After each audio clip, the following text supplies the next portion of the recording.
Pak, kalau Mao Zedong, Stalin, dan Kim Jong-un ikut pemilu presiden di tahun 2029, menurut Bapak, siapa yang akan menang? Itu pertanyaan menarik, Nak. Tapi sebelum kita bicara soal siapa yang menang, kita harus melihat visi, strategi, dan pendekatan masing-masing pemimpin ini. Apa yang mereka tawarkan untuk negara kita? Baiklah. Kalau Mao Zedong, apa yang akan jadi kekuatannya? Mao terkenal dengan revolusi budaya dan perjuangannya untuk menciptakan kesetaraan, meskipun caranya keras. Jika ia mencalonkan diri, ia mungkin akan fokus pada program agraris dan penghapusan kesenjangan sosial.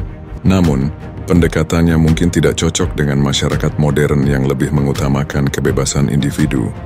Kalau Stalin, apa kelebihannya? Stalin adalah seorang administrator ulung. Ia bisa membawa pembangunan besar-besaran dengan program industrialisasi, tapi ada risiko besar. Gaya pemerintahannya yang otoriter bisa menimbulkan ketakutan di kalangan rakyat. Tidak semua orang mau hidup di bawah pengawasan ketat.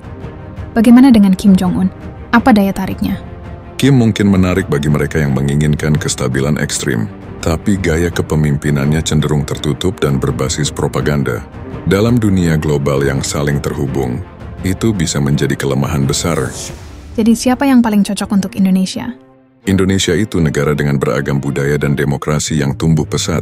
Sosok seperti Stalin mungkin efektif membangun infrastruktur, tapi gaya Mao atau Kim Jong-un akan sulit diterima di sini karena kebebasan dan keberagaman adalah kekuatan kita.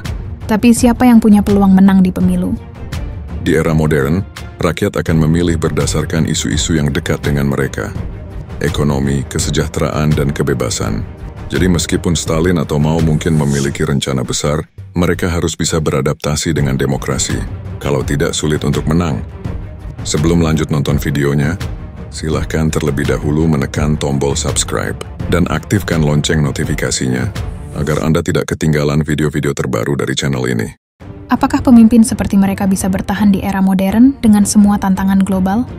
Pemimpin di era modern tidak hanya butuh visi besar, tapi juga kemampuan beradaptasi. Dunia sekarang penuh dengan kompleksitas mulai dari teknologi, isu lingkungan hingga hubungan antar negara. Mao, Stalin, atau Kim mungkin sulit bertahan karena pendekatan mereka terlalu kaku.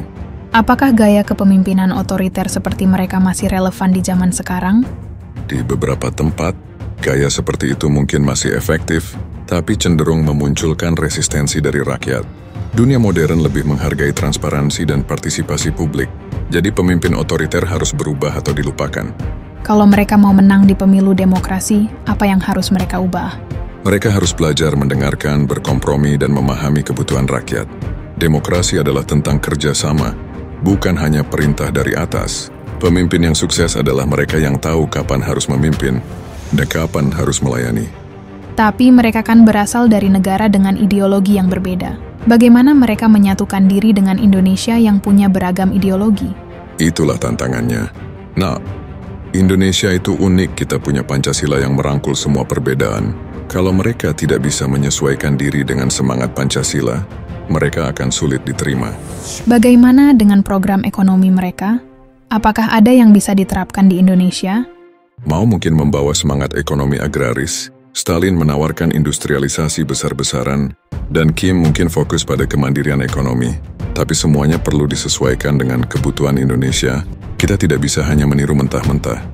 Apakah rakyat Indonesia akan tertarik dengan pemimpin seperti mereka? Mungkin sebagian tertarik karena karisma atau janji-janji besar mereka. Tapi rakyat kita juga cerdas. Mereka akan menilai berdasarkan bukti nyata, bukan sekadar retorika. Kalau ketiganya harus berdebat di panggung pemilu, siapa yang akan unggul? Wah, debatnya pasti seru. Stalin mungkin unggul dalam data dan fakta, Mao dalam retorika membakar semangat, dan Kim dalam menunjukkan kekuatan. Tapi yang menang adalah yang bisa menyentuh hati rakyat, bukan hanya berbicara. Kalau dari sisi kebijakan sosial, siapa yang paling cocok untuk Indonesia? Mungkin Mao dengan fokusnya pada kesetaraan, asalkan caranya lebih lembut. Tapi pada akhirnya, kebijakan yang berhasil adalah yang sesuai dengan budaya dan kebutuhan masyarakat kita, bukan sekadar teori. Kalau mereka bekerja sama dan membentuk satu tim, apakah itu ide yang baik? Dalam teorinya itu menarik, gabungan visi Mao, Stalin, dan Kim. Tapi dalam praktik, ego dan ideologi mereka yang bertolak belakang mungkin sulit menyatu. Kita butuh pemimpin yang bisa bekerja sama tanpa terjebak konflik internal.